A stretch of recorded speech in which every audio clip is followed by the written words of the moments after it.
Hey guys, my name is Divya. I am a doctor, but I have been in a management role with a healthcare company for a while. I recently took the SHRM exam. I've been doing a series of videos right here on my channel to help everybody in the community get certified. I really hope that these videos are helping you.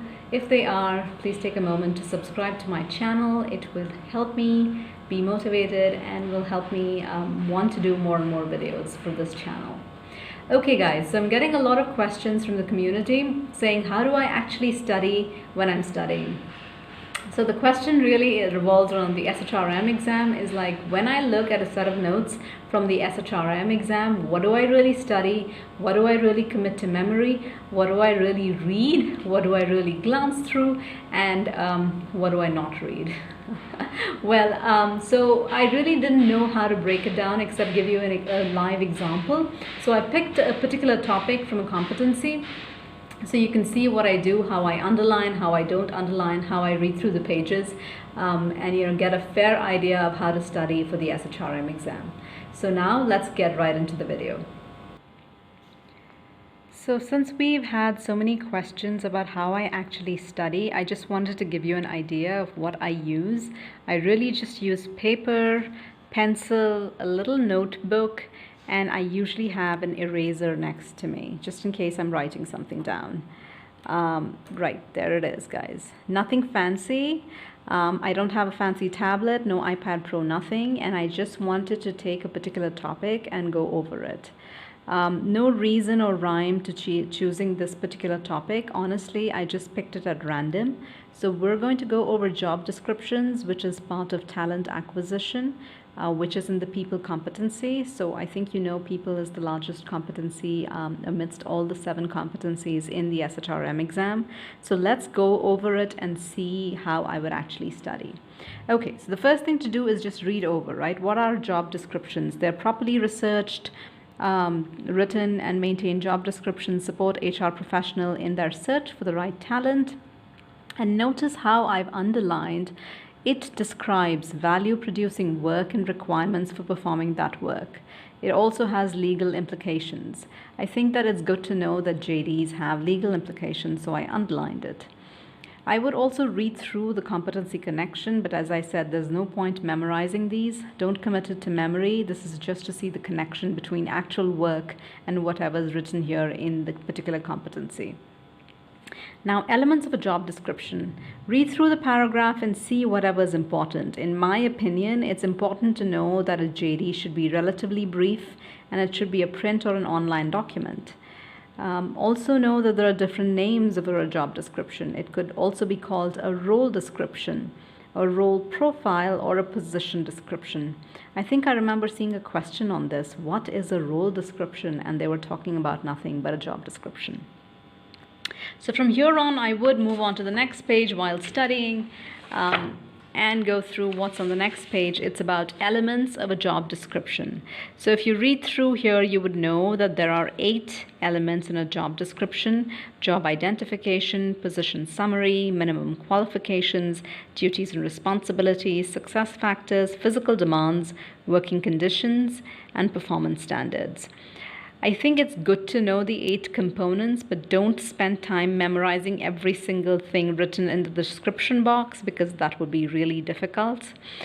So from here on, I would just see something that catches my eye and try to make a connection. Example, working conditions, the environment in which the job is performed, especially any unpleasant or dangerous conditions. I think this is an important thing because people working in mines, they should be knowing what they're signing up for. So this would be an important thing to really read about and commit to memory. Overall, I've just read through this and I'm moving on to the next thing. So the next thing would be job competencies. Competencies are clusters of highly interrelated attributes, the KSAs that give rise to behaviors needed to perform a given job effectively. I think the definition of job competencies is important and we should read through it, but that's about it. Again, nothing to memorize, no rote memorization required. Please move on to the next topic. It just, here again, it gives an explanation and talks about specific competencies and what behavioral interviews are. So I think we should read through these, and we should also look at examples of possible job competencies for a manufacturing plant manager. This is really to be read through, not to be committed to memory. So I would really write that over here. Read.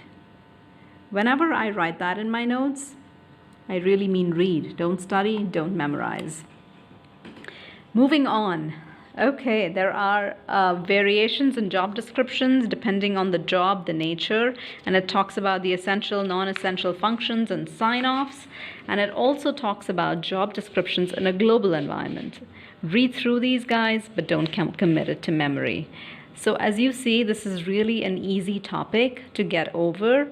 Nothing too complicated, nothing intensely difficult, and you can get through this pretty quickly. In the next page, they're talking about examples, what would be needed in Australia, in UAE, and why compliance is important, and it's dictated by cultural issues. Don't get too bogged down by this. Don't commit it to memory. Read through, understand, move on. So the next thing that I would focus on is something called job specifications. So these are the minimum qualifications necessary to perform a job. So remember, we just read about job descriptions, and now we're on to job specifications. I think it's important to know not just the definitions of these terms, but also the differences. So specifications would be specific, and it's something minimum, and that's what I would commit to memory while studying and then move on. Okay guys, so you just saw how I studied a particular topic. I broke down job descriptions and job specifications, which are part of talent acquisition. As I said, I picked the topic at random, but I just wanted to give you an idea of how quickly you can get through some of the things. So we went through 4 or 5 pages pretty quickly, right? So this is not going to be difficult if you actually sit down and study and think of what is testable and what you need to commit to memory. Believe me, once you get going, this is going to be easy. Well, there are going to be some tough times, but overall, when you look back, believe me, you'll be happy that you did all of this. Once again, I hope that these videos are helping you. Thank you so much for watching.